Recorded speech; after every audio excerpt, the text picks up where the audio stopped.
If I had to start over and break into the industry in LA today, here's what I'd actually do. Hi, I'm Elmy Rose.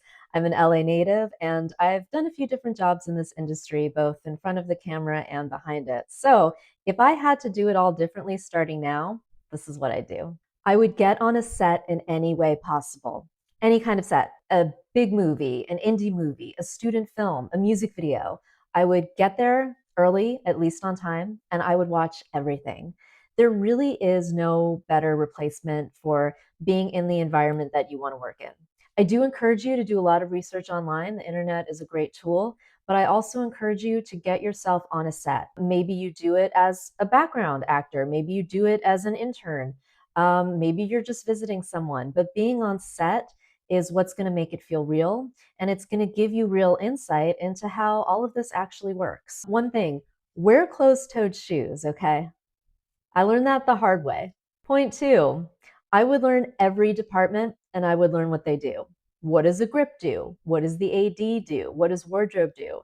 And it's not so that you can learn how to do all of these things and do them forever. It's that once you know how every piece of it works, then you have a better understanding of it as a whole. Understanding how it all works makes you a stronger actor, writer, or director later. If you want to contribute to this industry, then you should know how the industry works and you should know what everybody does. Really think of this time as your primary mission is to learn. And you can get free knowledge if you just offer to help out on set. So get to the set, one, learn what everybody does, two. Let's move on to point three. Three, Inglorious Bastards. Point three, for what I would do differently, I would put way more of myself out there. We have social media, so many forms of it. You have Instagram, you have TikTok, you have Threads, you have YouTube. You have so many things. There's really no excuse not to put your work out there. And I say this not because in hopes of that something will go viral and that's where your career will begin. If anything, I'm saying this so that you get more experience being on camera.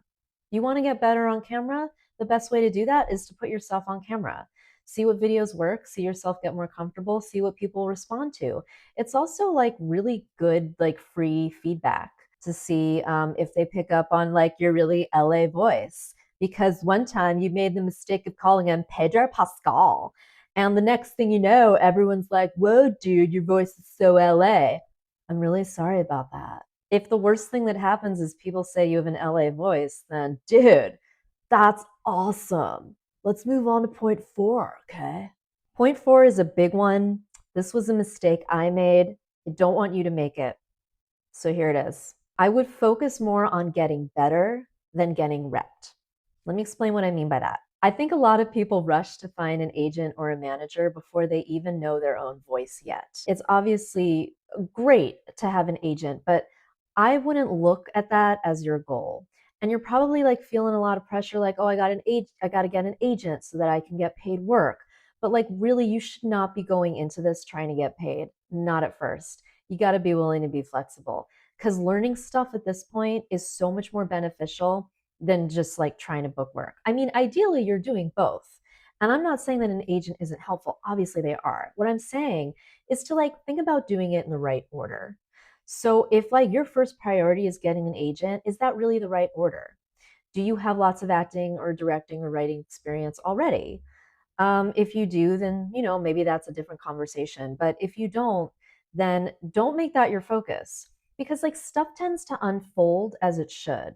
So if you're out there and you're learning and you're going on sets and you're taking on all kinds of work and you're putting your own work out there and you're taking classes or whatever and you're getting better, the agent is eventually it's going to click into place. Either they find you or you reach out and it clicks, but that will happen when it's meant to. And that's not really something that I understood.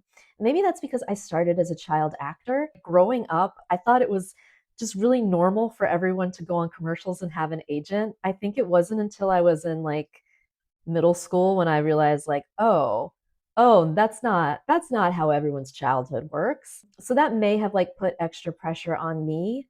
But if you're putting your best work out there, they will find you. Steve Martin said, be so good they can't ignore you. And I'm going to steal that. And he's not going to do anything about it.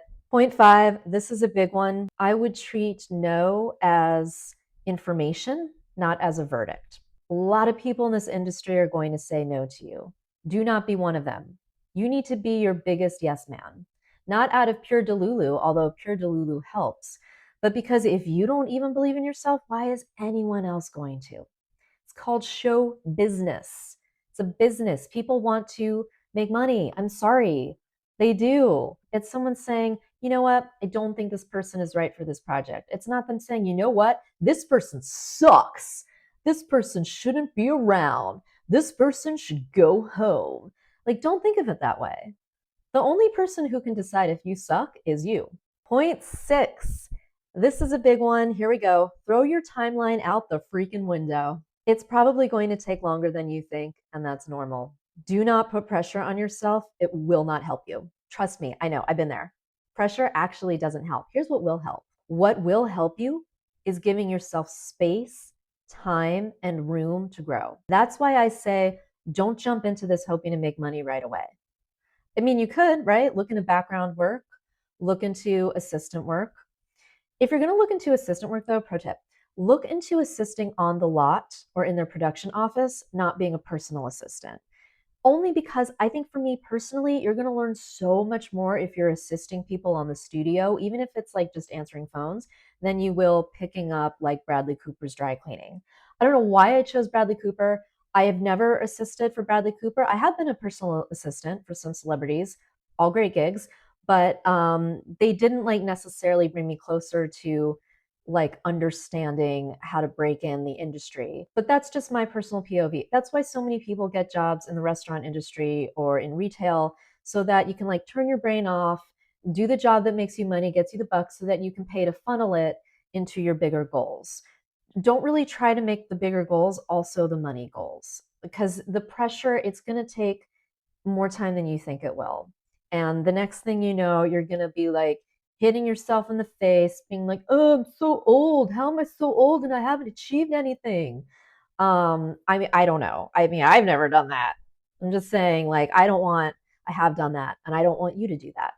And here's the last thing that I want to say about this that may or may not help you, but it helped me. And I'm not that special.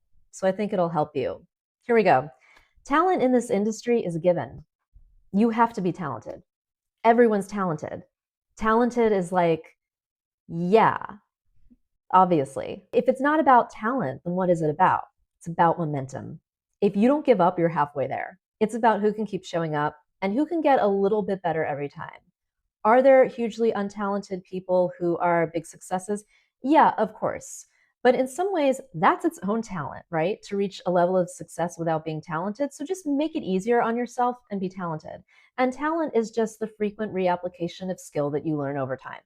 So don't like trick yourself out about it. If you're good, know that you're good, keep getting better, but also know that that's like you need a little bit more than that because everyone's good. Everyone's getting better. That's why you got to keep going. And finally, the last thing I want to say to you, have fun. It's freaking LA. Have fun in LA. Go out, meet people, try new things. Go to a Valentine's Day party dressed as Jarvis Cocker. Who would do that? Uh-oh. Why did I do that? I don't know. I don't know. Seemed like it would be fun, and it was.